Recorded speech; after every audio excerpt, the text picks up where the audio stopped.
지난주 우리는 에스라와 함께 예루살렘으로 귀환했었던 2차 귀환자들에 대해서 살펴보았습니다. 이어지는 오늘 본문은 이 귀환자들의 귀환 과정이 어떠했는지를 계속해서 설명하고 또 보여줍니다. 아하와 강가에서 최종적인 인원 점검을 하고, 그리고 이 돌아가는 귀환자들 중에 레위인이 없다는 사실을 알게 되었던 에스라가 사람들을 보내서 이제 레위인들을 다시 이 귀환자들 명단에 또 불러 모으기까지 했습니다. 이제 이스라엘에게 남은 것은 예루살렘을 향한 본격적인 출발밖에는 없었던 것이죠. 하지만 에스라는 이 본격적인 출발에 앞서서 온 백성과 함께 이 아하와 강가에서 한 가지 일을 행하는데, 그것이 무엇이었는지 21절을 다시 한번 읽겠습니다.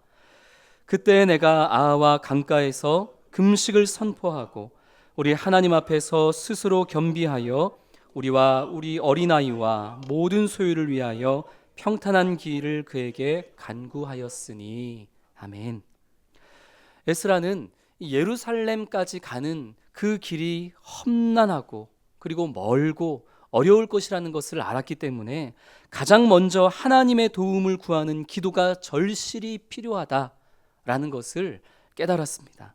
그래서 온 백성에게 출발에 앞서 금식을 선포하며 기도할 것을 명령했던 것이죠. 우리도 종종 금식을 할 때가 있죠.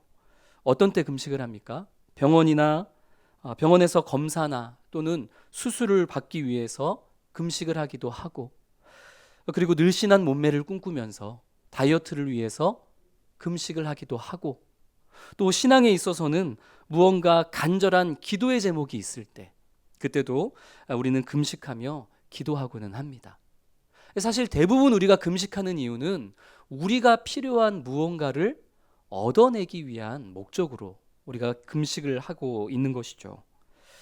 그래서 저는 어렸을 때부터 이 금식 기도에 대해서 참 궁금했던 것들이 많았습니다. 중요한 일이 있을 때마다 금식 기도하는 우리 부모님, 그리고 교회 공동체를 보면서 도대체 쫄쫄 굶어가면서 그렇게 기도를 하는 이유가 뭘까?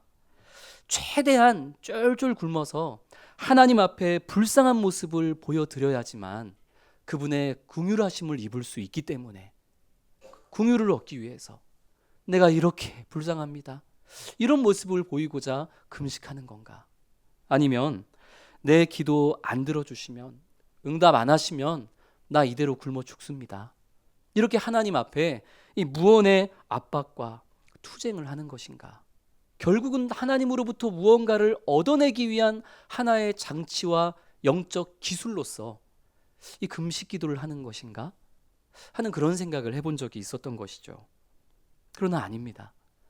이스라엘 백성들이, 그리고 오늘 우리가 금식하는 그 이유가 무엇이 되어야 하는지 우리가 앞서 읽었던 21절 말씀에 있는 것이죠.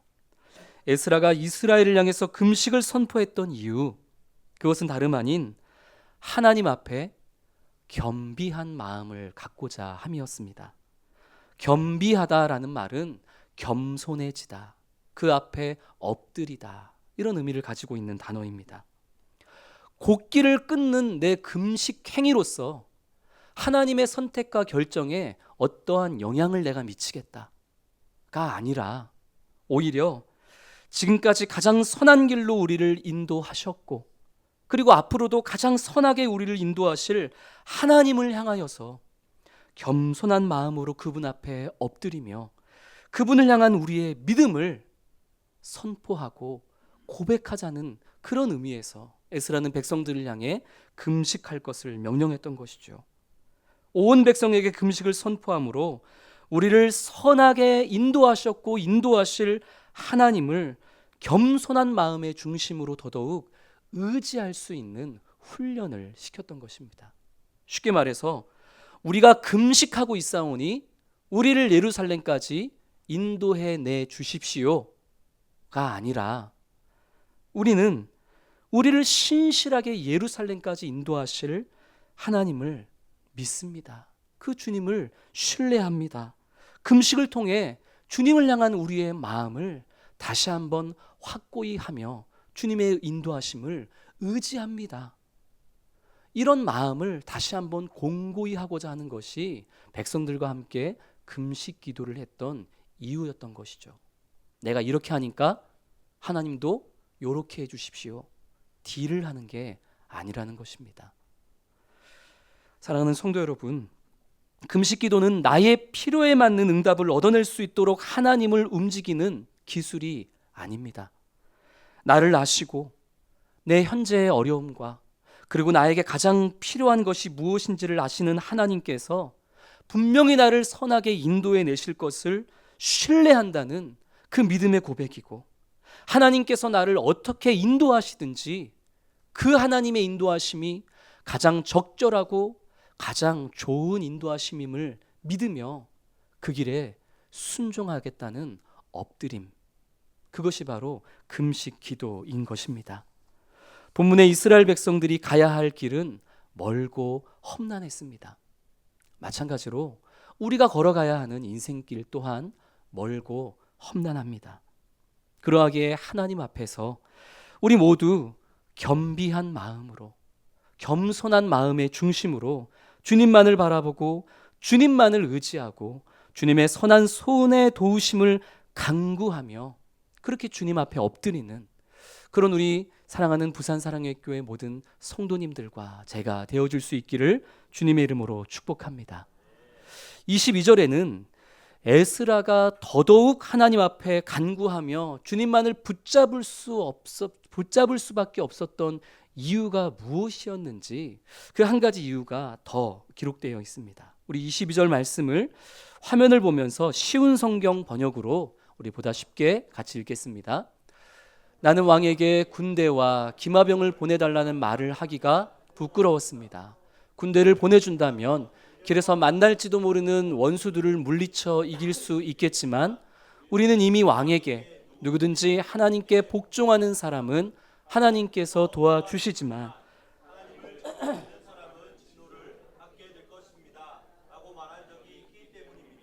아멘.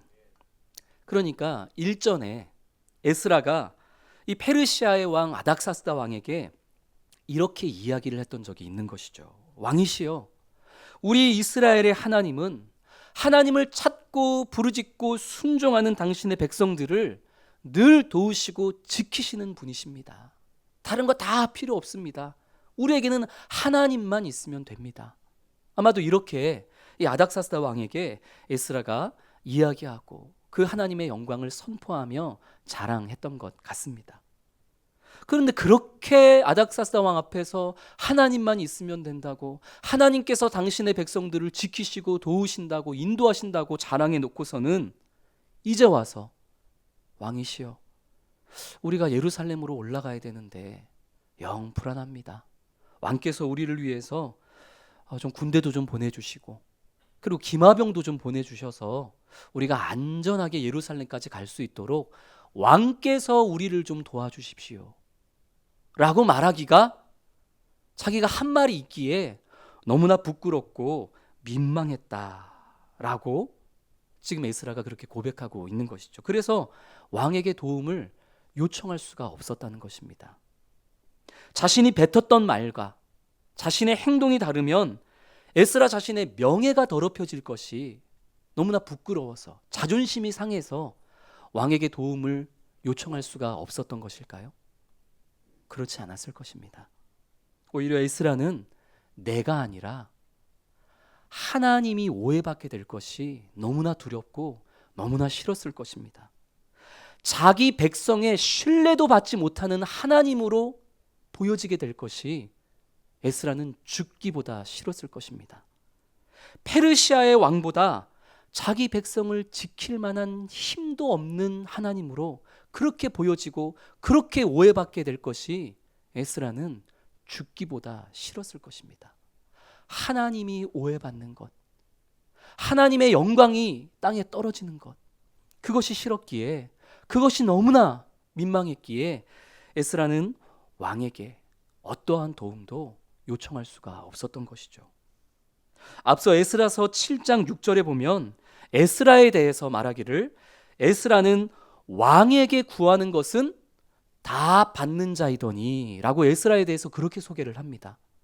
그러니까 왕에게 구하기만 했다면 군대도 기마병도 무엇도 에스라는 다 쉽게 아닥사스다 왕에게 얻어낼 수 있는 사람이었다라는 것이죠. 그럼에도 불구하고 그 쉬운 길을 에스라는 마다합니다.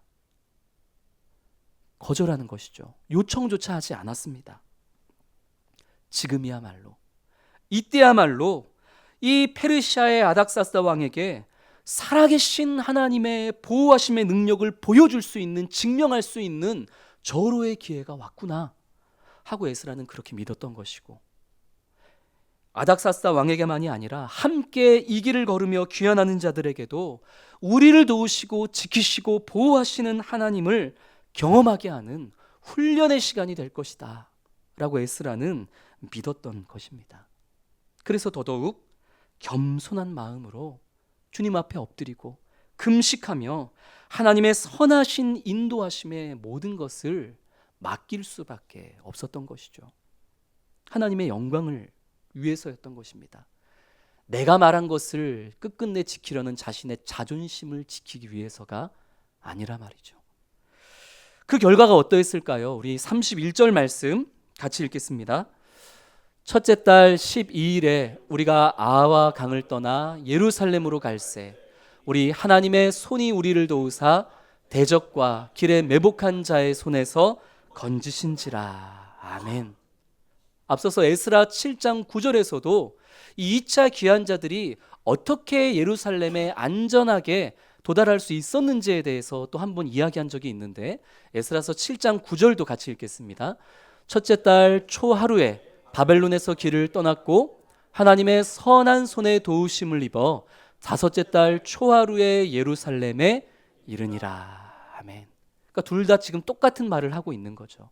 에스라서 7장 9절에서도 우리가 어떻게 바벨론에서 예루살렘까지 안전하게 도착했는지, 그리고 8장 31절에서도 첫째 달에 출발한 우리가 어떻게 예루살렘에 안전하게 도착할 수 있었는지 지금 반복해서 그것을 에스라가 이야기하고 있는데, 똑같이 말하고 있는 게 있죠. 어떻게 우리가 예루살렘까지 가게 되었다? 우리 하나님의 손이 도우셔서, 하나님의 선한 도우심을 힘입어서 우리가 예루살렘에 오게 됐다. 세상의 도움을 받아서가 아니라, 사람의 도움을 받아서가 아니라, 아닥사스다 왕이 군대를 보내줘서가 아니라, 우리가 이 길고 험난한 길을 누구의 도우심으로 오게 되었다라고 고백하죠? 하나님의 도우심으로. 아마 이 7장에서만이 아니라 8장에서만이 아니라 이 에스라는 만나는 사람들에게 우리가 페르시아에서 바벨론에 오게 되었던 과정을 설명할 때마다 빠지지 않고 무엇을 얘기했을까요? 우리가 하나님의 도우심으로 왔다. 사람의 도우심으로 우리가 이곳에 온 것이 아니다. 에스라는 그것을 너무나 자랑하고 싶었을 것입니다. 그것을 의지했던 것이죠. 31절 말씀을 다시 한번 보면 이 2차 귀환자들이 예루살렘으로 가는 길에는 대적들의 공격도 있었고, 그리고 분명히 기록하고 있는 것처럼 매복한 자들로부터의 위험도 있었습니다. 그러니까 그 길이 평탄하지 않았다는 거죠. 원수들의 공격, 그리고 이 뒤에 보면은 당시 이스라엘 백성들이 성전에 드리기 위한 온갖 금과 은과 보물들을 많이 가지고 갔습니다. 이 소식을 당연히 도적들이 들었을 것이고, 그리고 왕의 군대도 함께하지 않는다는 정보도 도적들이 가지고 있었겠죠. 그러니까 이 이스라엘로 귀환하는 자들을 대적들과 원수들이 길에서 매복하고 여러 가지 어려움으로 그들을 공격했을 것입니다. 그런데도 불구하고 어떻게 그런 위험에도 불구하고 예루살렘에 무사히 도착할 수 있었다? 하나님의 선한 도우심이 있었기에. 그러니까 내가 아닥사스다 왕에게 일전에 이야기했던 것, 우리 하나님은 하나님께 복종하며 하나님을 부르짖고 순종하는 자들을 반드시 지켜내신다. 이 말이 결코 거짓이 아니라는 것을 하나님께서 증명해 주셨다. 에스라는 이것을 계속해서 강조하고 자랑하고 있는 것입니다. 4개월이라는 긴 여행의 시간 동안 그 수많은 사람들과 그리고 성전에 드릴 그 많은 예물이 하나도 손상되지 아니하고 분실되지 아니하고 다 예루살렘에 도착할 수 있었던 것은 오직 하나님의 도우심, 그분의 은혜였던 것입니다. 사랑하는 성도 여러분, 우리 하나님의 도우심, 우리 하나님의 지키심과 인도하심, 이것은 세상과 사람의 어떠한 도움보다도 크고 완전하다는 사실을 에스라와 같이 믿고 의지하고 경험하게 되는 성도님들 되시기를 주님의 이름으로 축복합니다. 에스라는 페르시아 왕에게 그리고 함께하는 귀한 자들에게 그 사실과 그 교훈을 보여주고 싶었던 것이죠. 여기서 오늘 말씀을 마쳤으면 하는데요. 그러나 혹시 성도님들 가운데 이 오늘 말씀을 좀 엉뚱하게 적용하시는 분이 혹 있을까 하는 높아심에 한 가지만 더 말씀드리고자 합니다. 오늘 주신 이 말씀을 각자의 삶에 적용함에 있어서 그래, 우리가 세상의 방법과 사람의 도움을 의지하지 말고 에스라가 그랬던 것처럼 오로지 하나님의 도우심만을 구하며 간구하며 살아야 되겠다 라고 적용하는 것까지는 너무 좋은데, 여기서 조금 더 나아가서 세상의 방법과 사람의 도움은 무조건 거절해야 돼. 우리가 혹시 감기에 걸린다고 하더라도 세상의 방법 따라서 감기약 먹는 이런 불신앙, 이런 세상의 방법을 의지하는 거 다 버리고 무조건 나을 때까지 기도해야 돼. 그게 에스라의 방법이야. 혹시 우리가 병에 걸리고 어디가 부러져도 병원에 가서 사람, 의사 의지하지 말고 쩔뚝거리더라도 교회에 와서 내 다리 붙을 때까지, 회복될 때까지 하나님께 금식하며 기도만 하면 돼. 혹시 이렇게 오늘의 말씀을 적용하신다면 그건 좀 많이 곤란합니다. 에스라와 똑같은 상황에서 페르시아에서 예루살렘으로 많은 이들을 데리고 귀환해야 되는 똑같은 상황에서 에스라와 정반대의 선택과 그런 모습을 보여준 사람이 있습니다. 에스라는 귀환길에서 페르시아 왕의 어떠한 도움도 거절하고 요청조차 하지 않았죠. 그러나 정반대로 예루살렘으로의 귀환길에 있어서 페르시아 왕에게 온갖 도움을 요청하고 다 받아내었던 사람이 있습니다. 왕이시여, 우리가 예루살렘으로 가야 되는데 우리가 여기저기 통과할 때 무난하게 통과할 수 있도록 왕께서 좀 줘서 편지도 우리를 위해서 좀 써 붙여주시고, 군대 장관도 붙여주시고, 마병도 좀 우리에게 붙여주시고, 이것저것 우리에게 다 붙여주십시오. 그래야 우리가 예루살렘으로 갈 수 있겠습니다 하고 에스라와 정반대의 모습으로 왕에게 이것을 요구하고 받아냈던 사람이 있습니다. 누굴까요? 3차 귀환자들을 인도했던 느헤미야입니다. 느헤미야서 2장 7절에서 9절까지 말씀을 우리 쉬운 성경 번역으로 화면 보면서 같이 읽겠습니다. 내가 또 왕에게 말했습니다. 괜찮으시다면 유프라데스강 서쪽 지방의 총독들에게 보내는 편지를 써 주십시오. 그래서 제가 유다까지 가는 길을 그들이 허락하게 해 주십시오. 그리고 왕의 숲을 관리하는 아삽에게도 편지를 써 주십시오. 아삽을 시켜 저에게 목재를 주게 해 주십시오.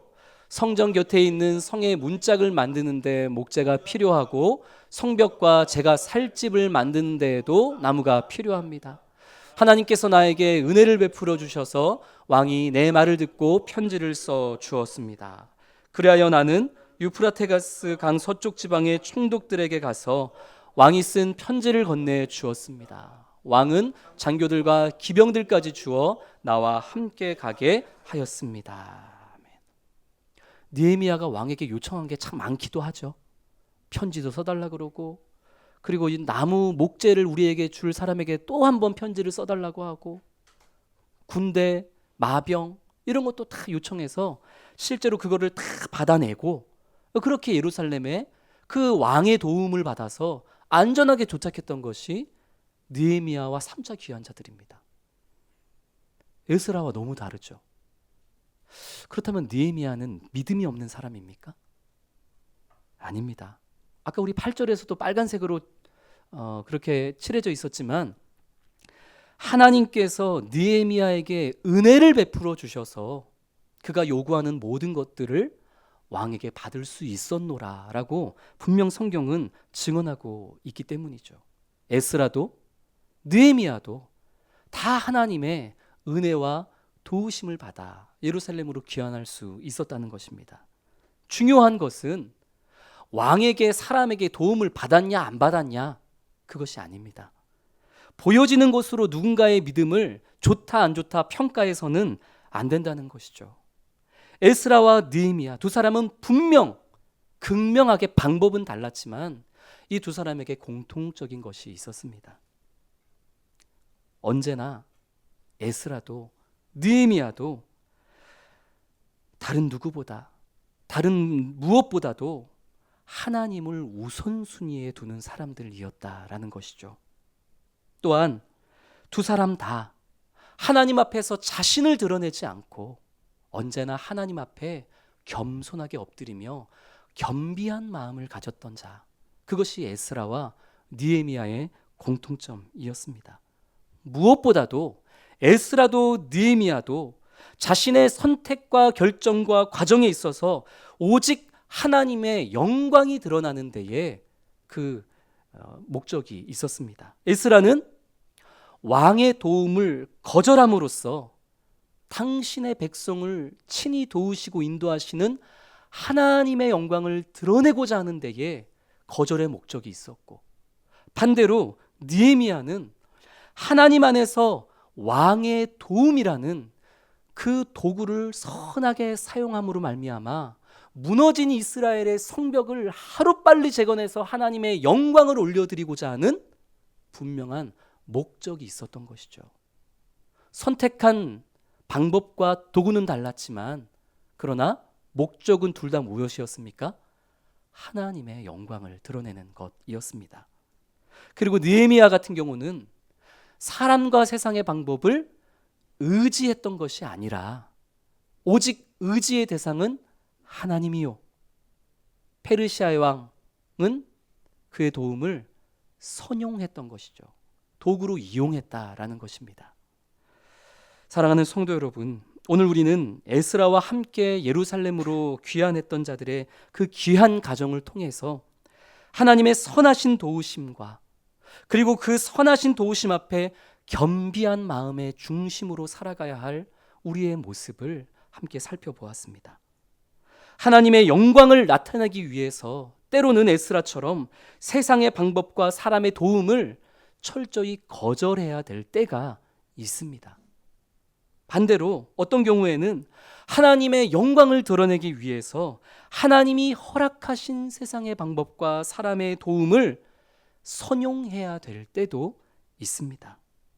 중요한 것은 사람과 세상의 방법을 받냐 안 받냐 이것이 아니라 어떤 경우에든지 우리의 마음이 결코 하나님보다 앞서지 아니하고 어떠한 경우에든지 하나님보다 다른 것을 절대 앞세우지 아니하고 오직 하나님 앞에 겸비한 마음으로 우리를 신실하게 인도하실 하나님 앞에 겸손한 마음으로 엎드리며 그분의 인도하심에 순종하는 삶을 살아야 된다는 것, 이것을 꼭 기억하는 우리 사랑하는 모든 성도님들 되시기를 주님의 이름으로 축복합니다.